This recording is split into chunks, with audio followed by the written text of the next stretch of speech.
Vidarbha news Marathi, सकारात्मकतेचा शिलेदार. नमस्कार. महाराष्ट्र शेतीप्रधान राज्य आहे.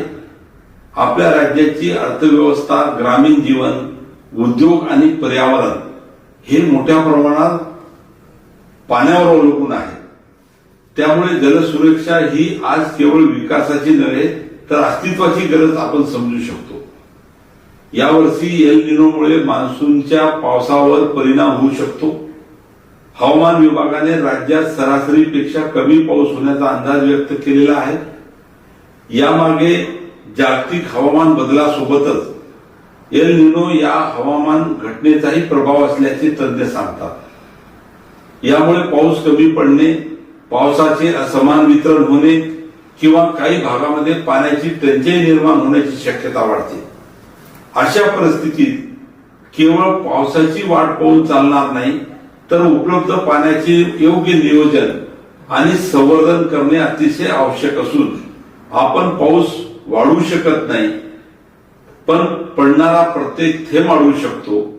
पाऊस जमिनीत मुरू शकतो, भूजल साठे वाढवू शकतो आणि हाच जलसंधारणाचा मूलमंत्र. आज राज्यातील अनेक मोठी धरणे पूर्ण क्षमतेने भरली नाहीत, तर भविष्यात पिण्याचे पाणी, शेती आणि उद्योगासाठी आव्हाने निर्माण होऊ शकतात. त्यामुळे जलसंधारण ही काळाची गरज आहे.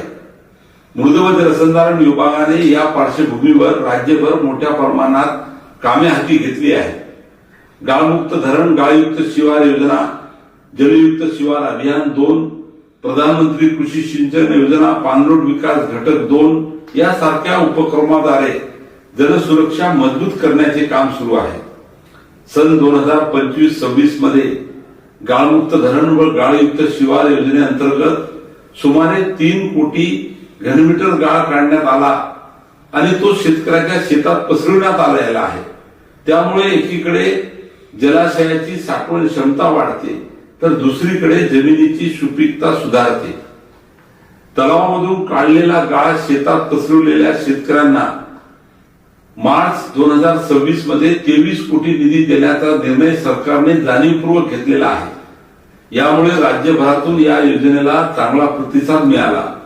तसेच जलयुक्त शिवार अभियान 2 अंतर्गत सुमारे 1 कोटी 40 लाख कामे प्रस्तावित करण्यात आली आहेत. त्यापैकी मोठ्या प्रमाणात कामे पूर्ण झाली असून उर्वरित कामे याच वर्षात पूर्ण करण्याचे निर्देश देण्यात आलेले आहेत.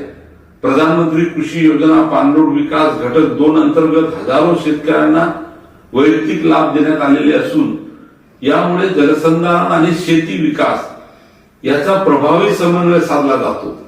बंधू आणि भगिनींनो, जलसंधारण म्हणजे फक्त पाणी अडवणे नाही. जलसंधारण म्हणजे पर्यावरण संवर्धन, जलसंधारण म्हणजे भूजल पुनर्भरण, जलसंधारण म्हणजे शेतकऱ्यांना उत्पन्नाची सुरक्षा आणि जलसंधारण म्हणजे भविष्यातील पिढ्यांसाठी पाण्याची शाश्वत व्यवस्था. आज हवामान बदलाच्या संकटासमोर संपूर्ण जग उभे आहे. अशा वेळी महाराष्ट्राने जलसंधारणाच्या माध्यमातून एक लोकचळवळ उभी करणे काळाची गरज आहे. शासन, प्रशासन, स्वयंसेवी संस्था आणि सामान्य नागरिक यांनी एकत्रितपणे या अभियानात सहभागी होणं गरजेचं आहे. मृद व जलसंधारण मंत्री म्हणून मी राज्यातील जलसंधारणाच्या कामासाठी कुठेही निधीची कमतरता भासू देणार नाही याची ग्वाही आणि हमी देतो. चला पावसाच्या प्रत्येक थेंबाचे संवर्धन करूया, दुष्काळाला हरवूया आणि जलसमृद्ध महाराष्ट्र घडवूया. जय हिंद, जय महाराष्ट्र. धन्यवाद.